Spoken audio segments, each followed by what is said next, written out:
Pero aquí el carnavalazo no son estas reformas arcoíris. El carnavalazo es lo que hicieron el viernes de la sesión anterior. El carnavalazo es aquellos que votaron en contra del incremento del IVA y posteriormente, cuando se trató el veto, votaron en contra o en abstención de la ratificación para que no entre en vigencia el IVA.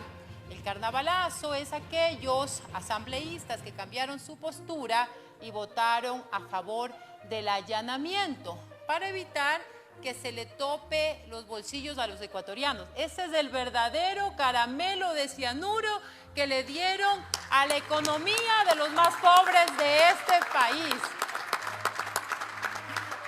Por eso el país nunca va a olvidar a aquellos que les metieron la mano en el bolsillo, incluso votaron en contra de los impuestos, de la contribución especial a los banqueros, a los poderosos, a los que más tienen en este país. Ahora bien, no se han referido a lo importante de la ley, que es el aumento de penas, que es la eliminación de beneficios penitenciarios y que estas reformas venían tratándose en la Comisión de Justicia hace 2 años atrás. Dicen que les han engañado. ¡Qué mentira! Es una mentira burda. Porque el informe, les recuerdo para que conozcan los ciudadanos en contexto, es remitido previo a la convocatoria. Es por ello que tuvieron más de 5 días para revisar cada una de las reformas y hoy venirlas a tratar aquí en el Pleno, en el que se reciben los aportes y las observaciones correspondientes. Informe que fue aprobado en la Comisión de Justicia por unanimidad. Informe que fue remitido a los 10 legisladores con 24 horas de anticipación para que también tengan conocimiento y que se recibió las comparecencias para nutrir el informe de representantes de la Corte Nacional de Justicia, de la Fiscalía General del Estado, de la Defensoría Pública, la Defensoría del Pueblo, jueces de menores infractores, la UNICEF, la presidenta de la Comisión de Niñez y Adolescencia, de expertos, de académicos que sí conocen de materia penal, que enriquecieron este debate y que esas observaciones y estos aportes fueron incorporados dentro de este proyecto de reformas que recogió 39 proyectos presentados en el periodo anterior y 4 proyectos presentados en el actual periodo. Deberían enfocarse en eso, en que se está aumentando las penas y se está eliminando estos beneficios penitenciarios. Nos han dicho que en estas reformas se está buscando la impunidad, otra burda mentira. Y la verdad sí preocupa la desesperación que tienen de que jueces con altos estándares internacionales no revisen. Perdón, asambleísta Veloz, quiero solicitar a los señores asambleístas que regresen a sus curules y prestemos atención y mantengamos el respeto en la sala plenaria. Está hablando una colega nuestra. Adelante, asambleísta. Gracias, presidenta. La verdad es que creo que no les importa las reformas porque muchos vienen al debate con documentos escritos realizados por sus asesores que ni siquiera se toman la molestia de poder revisar lo que estamos tratando. Y le decía, presidenta, y a los ciudadanos, porque yo le hablo a los ciudadanos de este país, no hablan de lo que de verdad importa, el incremento de penas, que va a servir como una herramienta para los administradores de justicia. Pero también hablaba, porque no iba a referirme sobre el recurso de revisión, de la desesperación tan procaz que tiene un sector político que junto con sus líderes destruyeron al país en el gobierno de Lenín Moreno y que allí hubo presión de ese gobierno para que jueces actúen a la carta. Jueces ganapán, jueces de individuos disfrazados con toga de jueces. Y la preocupación de ellos es que jueces con altos estándares internacionales como los de la Corte Interamericana de Derechos Humanos revisen sentencias de cientos de ciudadanos que se dan en el país de forma maliciosa y no observando las reglas procesales y no observando lo que contempla la Constitución y la ley, sentencias que fueron dadas por la presión política de ese momento y para que esos jueces no pierdan su puesto. Y también quiero allí enfatizar que no son todos los jueces de la Corte Nacional, existen también honrosas excepciones. Cuando hablan del recurso de revisión, hay una reforma, una propuesta de reforma al 658 que añade una nueva causal, pero que esa causal se apega y responde a estándares de la Corte Interamericana de Derechos Humanos sobre la revisión de procesos judiciales y cosa juzgada fraudulenta, como casos que han existido: Maldonado Chile, Mohamed versus Argentina, Tristán Donoso versus Panamá, entre otros, y que las personas que fueron afectados sus derechos presentaron en sus respectivas cortes de sus países posteriores recursos de revisión. Pero tampoco le dicen al país que dentro del bloque de constitucionalidad y de convencionalidad se apegan también y están contemplados los instrumentos internacionales de derechos humanos y que son de directa aplicación, y que lo que dispone el 417 y el 426 de la Constitución no establece jerarquía entre sentencias y entre informes. Entonces yo sí les hago un pedido que si tienen un desconocimiento de la ley, abran la Constitución, porque leer no cansa.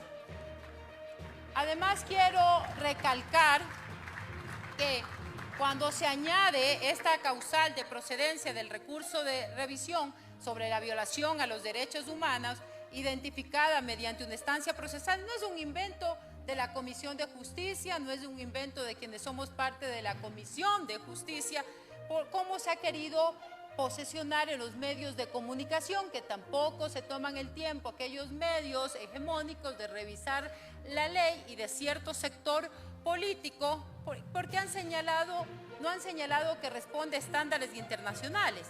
Y les invito a los legisladores que se oponen a esta reforma que revisen la legislación comparada. Esto ya existe en Colombia, en España y en otros países donde... ¿Qué dice la ley de Colombia? No nos vayamos muy lejos. Vamos a abran el Código de Procedimiento Penal colombiano en su artículo 192, numeral 4. ¿Y qué nos dice? Cuando después de un fallo absolutorio en procesos por violaciones a derechos humanos o infracciones graves del derecho internacional humanitario, se establezca mediante decisión de una instancia internacional de supervisión y control de derechos humanos, respecto de la cual el Estado colombiano ha aceptado finalmente la competencia, a un incumplimiento protuberante de las obligaciones del Estado de investigar seria e imparcialmente tales violaciones, y en este caso no sería necesario acreditar existencia de un hecho nuevo o una prueba nueva no conocida dentro del tiempo de tramitación de la causa. De esta forma, Colombia establece la revisión de las sentencias ejecutoriadas cuando existe una decisión de una instancia internacional de supervisión y control de derechos humanos. Ahora bien, una nueva causal al recurso de revisión tampoco cambia las reglas del procedimiento que están establecidas en el artículo 659 del Código Orgánico Integral Penal, porque se presentaría un recurso de revisión y en quienes queda o en quienes recae la calificación de admisibilidad, en manos de los jueces de la Corte Nacional de Justicia, en los que, dicho sea de paso, y yo me hago cargo de lo que digo, no creo y no confío de manera personal, porque muchas veces no sentencian en derecho, sino por presiones políticas. No ha cambiado las reglas del procedimiento, no se está modificando estas reglas de la presentación del recurso de revisión. Por lo tanto, es totalmente falaz lo que acaban de mencionar, porque es precisamente en los jueces de la Corte Nacional de Justicia en los que recaerá si dan paso o no, o si dan la admisibilidad o sentencian nuevamente a favor o en contra después de presentar dicho recurso, lo cual ya existe en este momento en el país. Y cuando dicen que se busca impunidad, también le están engañando a las y los ciudadanos de este país, porque les recuerdo que el artículo 72 del Código Orgánico Integral Penal sobre la extinción de las penas tampoco está siendo modificado dentro de estas reformas al Código Orgánico Integral Penal. Repito, abran la Constitución, abran la ley, instrúyanse un poquito más antes de hablar en los medios de comunicación para que no causen vergüenza, señora presidenta encargada. Pero sí háblele al país de lo que verdaderamente importa, las reformas, el aumento de las penas que se han presentado, lo que los ciudadanos quieren en este momento. ¿Qué tienen estas reformas? Las reformas en sicariato se va a aumentar las penas de 26 a 30 años. En la instigación del suicidio se modifican los agravantes. En el secuestro se va a aumentar de 7 a 10 años. En el secuestro extorsivo de 13 a 16 años. En la extorsión de 5 a 7 años. La extorsión sexual de 5 a 7 años. El contacto con finalidad sexual con menores de edad de 5 a 7 años y se agrava de 19 a 22 años. El abigeato, que fue una propuesta de ley que construimos con los ganaderos de mi provincia, hoy va a permitir que se agrave la pena máxima aumentándola un tercio. Así como también en el delito de concusión se aumenta de 5 a 7 años y se agrava de 7 a 9 años. En el delito de tráfico de influencias de 5 a 7 años, así como también en el de testaferrismo, en el lavado de activos, se hace también incremento de las penas y se eliminan beneficios penitenciarios.